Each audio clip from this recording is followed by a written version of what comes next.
welcome back to my channel. This is Kristen with Monarch Plans, and today I'm going to go through my Laurel Denise planners. I have the original, the larger one from last year, and then I just received the mini sized planner that she just released for 2024.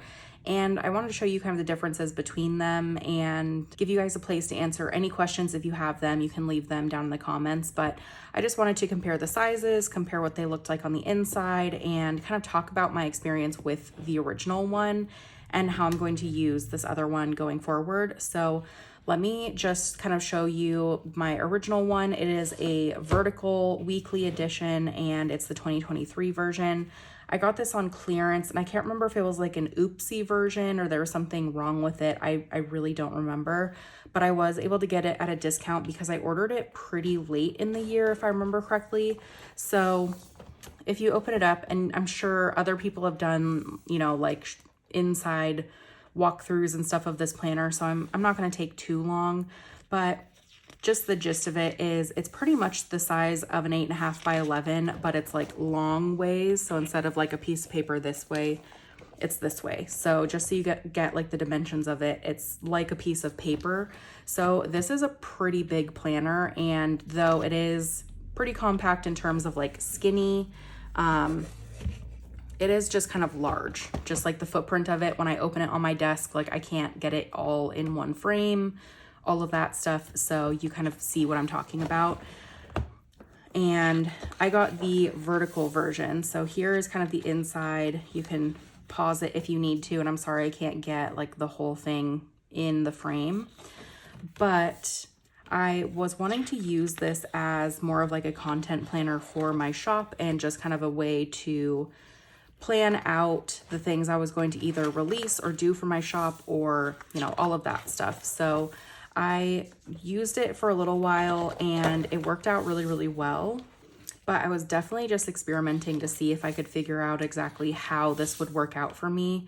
And I did really like it. So I think you kind of get the gist. The main draw of this planner is that it has the monthly tabs, and everything have the months on them, and then all of the weekly spreads are on these like miniature pages in the middle.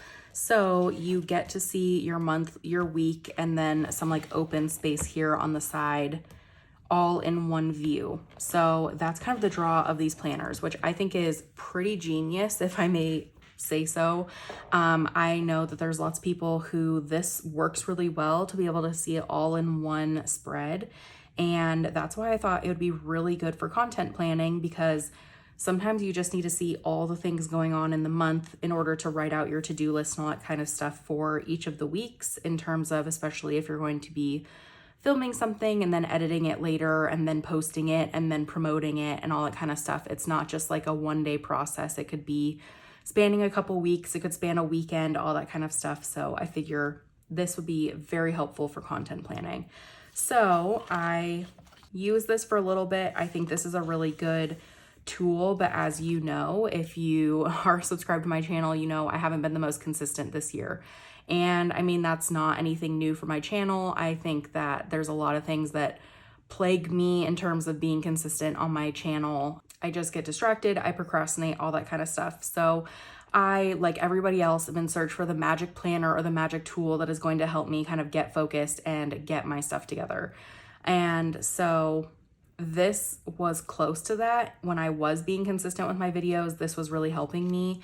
But when I fell off of my system, like I wasn't using the planner very much. So you see like August, there's really nothing there. I started using it a little bit in September to see if I might be a little bit more consistent, and nothing. And then here we are in October, not much else. So I am really hoping to kind of get back into things, especially as I start using my new planner, but we will see how it goes.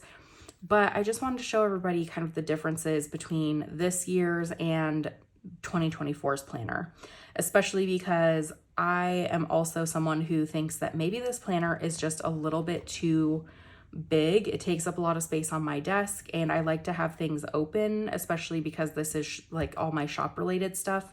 and it's sitting in my office, and if I can have it open, I would love to have it open. So that was one thing that I was really interested in, getting the mini size to see if that would work out, and then just kind of see how it goes from there. But that is the inside of this planner, and I guess I'll just show you back here. There's graph paper, there's some dot grid paper, and just some extra space for notes and all that kind of stuff in the back if you need some extra space. And then there is the pocket on the back cover. So you can see that that is what that version looks like. If I show you the new one, and let me get this opened really quickly, you can see the packaging is absolutely beautiful. The box is beautiful. I still have the box that I got my larger one in last year, just because they are really, really pretty. And I also have like the little card that came in mine last year, so I will probably save this one as well if I can, which already it's not looking like it's gonna work out too well. Maybe I could do it. There we go. Actually, I was able to get it. Put that to the side, and then I did take it out of the bubble wrap, but you see that this is what the mini looks like. And here it is just this like plain, almost like dark grayish green color, and I think it's really, really pretty. I kind of do wish there was like some type of design on the front, but I'm not gonna be too picky with it, especially because I'm going to have it open on my desk, and I probably won't see the cover all that often. But to show you the size difference, I guess I can show you just with the front.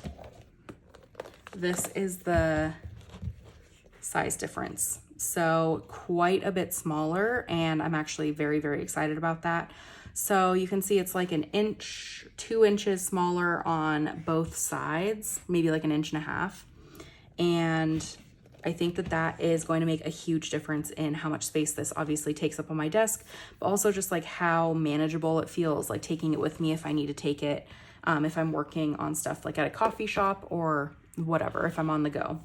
So you saw the size. The coil is still the same in terms of it's still like the O-ring type coil. The front doesn't have design on it, but it does have the same like Laurel Denise planner, everything like that.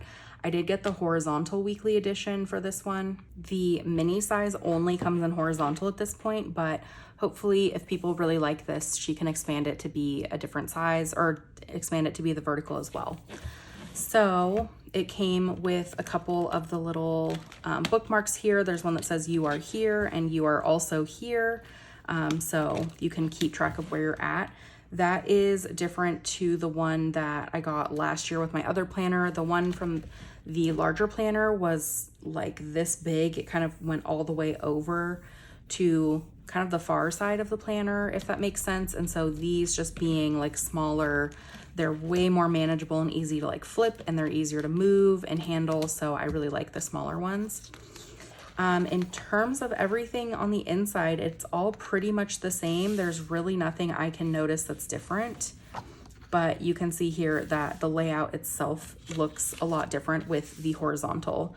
So you see there is still the monthly on one side, which I will admit this monthly is very, very small. I'm going to have to really condense my planning down in order to fit into this and do some, you know, like abbreviations, stuff like that. But this is just really for me. I might share this on my channel like after the fact, just to show you what it looked like and if it kept me on track and things I'm going to change. But in the scheme of things, this is really just going to be a good reminder for me, so I'm not too concerned with having to abbreviate and make things smaller and all of that. And then over here in the weekly, you see it's the horizontal layout. So you have Monday through Sunday here, and then Monday through Sunday over here. So you can really expand your planning all the way across if you want to, but you could also use these for two different things if you want to use this side of the page for something completely different. You know, I think it's just up to what you want to use it for.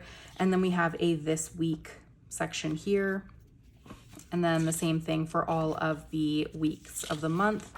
I will say the one big difference is with the horizontal, there is a little bit of a difference in that the vertical had a little tiny column on the side where you could put in the times of day, and that could help you make this into like an hourly. So there was like a priority section at the top, and then this little area here where you could put in like the times, and then to do today, and then this week was also over here. So a little bit different in the scheme of like what it looks like between the vertical and the horizontal, but also I don't really think there's room.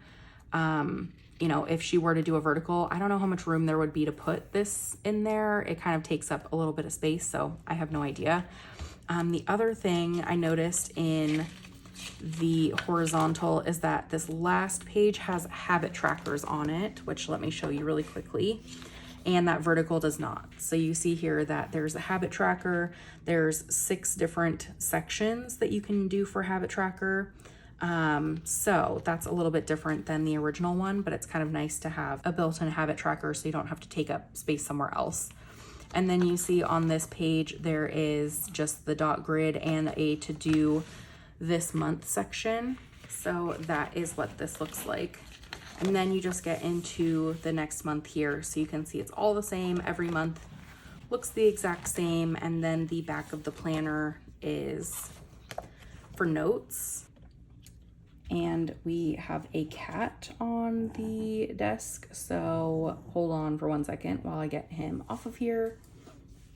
Okay, so the back of the planner, this is after December. There's like a little notes tab here. It says notes, and you get to a forward calendar and a plan ahead section, yearly wins, yearly lessons, which is kind of nice. That didn't exist in the last planner. And then you get into your notes pages, and there are still a bunch of notes pages in here. As you can see, I wouldn't say there's as many as the other planner, but there still are quite a few. And then this last page is where you can write in like books I'm reading, things I'm listening to, happy moments, all that kind of stuff. So there is there's a lot of similarities between the two planners, but I would say that this is obviously a lot more compact in the sense that like everything is a lot smaller, especially on the monthly. I would say you still have some good space in the horizontal. You still have a lot of like notes pages and space on the side if you want to do anything over here. But the monthly is going to be where there's like a lot of adjustment, at least for me, just to make sure I have enough space. But I am really excited to use this for content planning. This will be like my shop calendar, my shop planner. I've kind of tried to move into like doing online planning, like using Trello or Notion or any of those types of things. And it's just really hard for me. I feel like I have a really hard time keeping up with like the online type thing and making sure it's always updated. So I am just going to keep on doing it in my little trusty physical planner, and hopefully this works out. I know that you saw I had a lot of plans in this other planner in the 2023 version. And so I'm hoping if it's just a little bit more easy to transport, easy to have on my desk, everything like that, I'll be able to look at it a lot more often. But let me know if you have tried a Laurel Denise planner or what you think of Laurel Denise planners, or if you have any questions, anything at all, you can leave in the comments down below. I'd be happy to answer them if I can, but for right now, I'm just really excited for 2024. I am really sad that this is starting in January, so I can't even really like hop into this brand new one yet. I have to be patient and wait, but for the time being, I'll just continue planning in this one, and we'll see how it goes. Maybe I can get into a groove before the end of the year and just hop into this new one, you know, hit the ground running. We'll see how it goes. But again, let me know if you have any questions or any comments about Laurel Denise, if you have tried them, if you like them, if you have anything you'd like to change, I would love to hear it. But anyways, thank you so much for tuning in, and I hope you have a great day. I'll talk to you later. Bye.